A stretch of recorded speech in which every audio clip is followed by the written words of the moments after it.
There is some degree of ignorance and prejudice that Senator Barack Obama must confront as he makes his bid for the presidency, and his campaign can also count on a dose of inflammatory idiocy, not only from the senator's critics, but also from a so-called news organization. More on Fox Noise and the Obama fist bump presently. First, we now know that when he took Senator Joe Lieberman aside on the floor of the Senate last Wednesday, Senator Obama personally addressed part of the slime machine, previously described as an animated conversation during which Senator Lieberman's back was literally against the wall. Newsweek now reports Obama told Lieberman he was surprised by Lieberman's personal attacks and his half-hearted denials of the false rumors that Obama is a Muslim. That, according to a campaign aide who requested anonymity. Lieberman was described as, quote, strangely muted. But just an hour before, he had criticized Obama's speech to a pro-Israel organization. This election could easily be decided by a hair's breadth. Yet the prospect, whether slim or great, that John McCain is about to channel his inner Bob Dole seems to be just below the surface everywhere you look. McCain has often entered and exited the stage all winter and spring to the tune of Chuck Berry's Johnny B. Good. Tonight, Berry says, guess what? He's supporting Obama.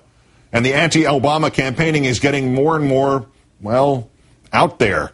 Criticism of the Obama knuckle knock or fist bump, an attempt, in fact, to link it to terrorism. The one we all saw right before his victory speech last Tuesday in St. Paul. Fox News' E.D. Hill, teasing an upcoming segment on this, said this. A fist bump, a pound, a terrorist fist jab. The gesture everyone seems to interpret differently. Hill's America's Pulse program then had a body language on to say, basically, you have no pulse. No, she said that the fist bump was no big deal. Thus, Fox Noise's unanswered innuendo could be applied forward, which must mean that North Carolina's Governor Mike Easley, as you saw, also might be a terrorist. Let's turn now to MSNBC political analyst Rachel Maddow, who also hosts her own show on Air America Radio on weekday afternoons. Rachel, good evening. Hi, Keith. So let me see. Michael Jordan and Charlie Sheen, who try to fist bump in this new underwear commercial, they're terrorists. And there are all sorts of other examples, like every professional athlete and many actors and entertainers. They're all terrorists. This apparently springs from a comment on a right-wing blog. In a sense, if they're clutching at straws like these in June, do you feel a little sorry for the far right?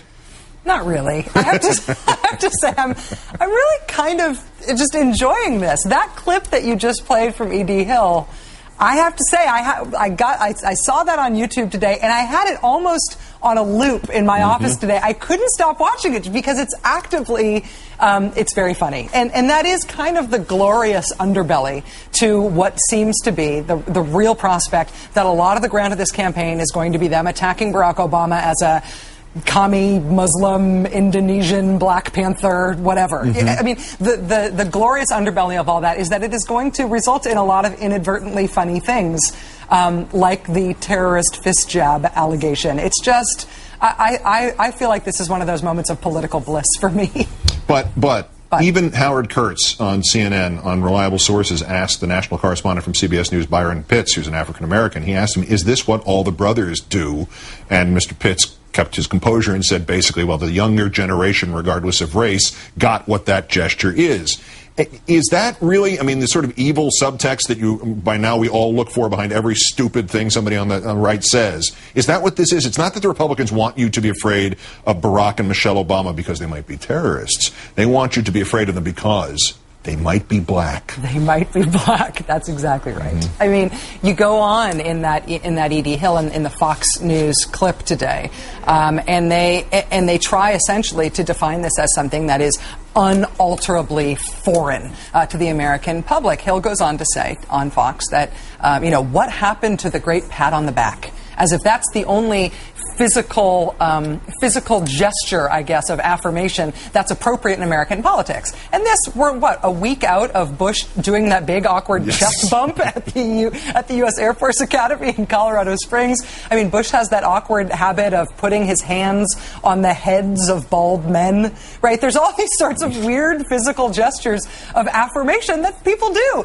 The idea that you would somehow make the sort of dap, the fist bump, to be something radical or something overly radically racialized is it's comical. Whatever happened to the formal bow? Yes. Grover Cleveland used to bow all the time on the campaign tour.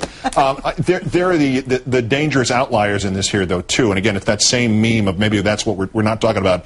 We're not talking about foreign. We're not talking about terrorism. We're talking about race here, and these just as rationalizations for people who are racist and don't want to admit that to themselves. The producer of the Willie Horton ad, the one that killed off Michael Dukakis in 1988, that producer is now raising money for a series of Obama ads because he says he's soft on violent criminals.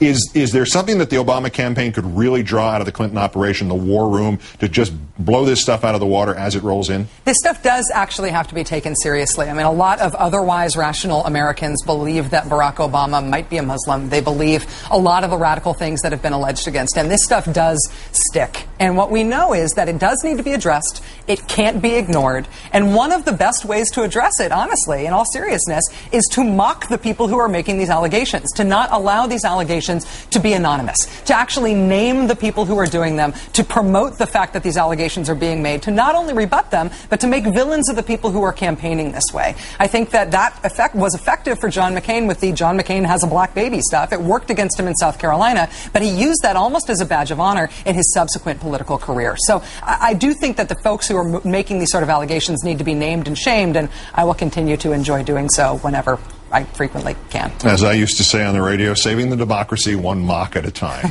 Rachel Maddow of MSNBC, Air America, and our little Save the Democracy Club. Thank you, Rachel. Thank you, Keith.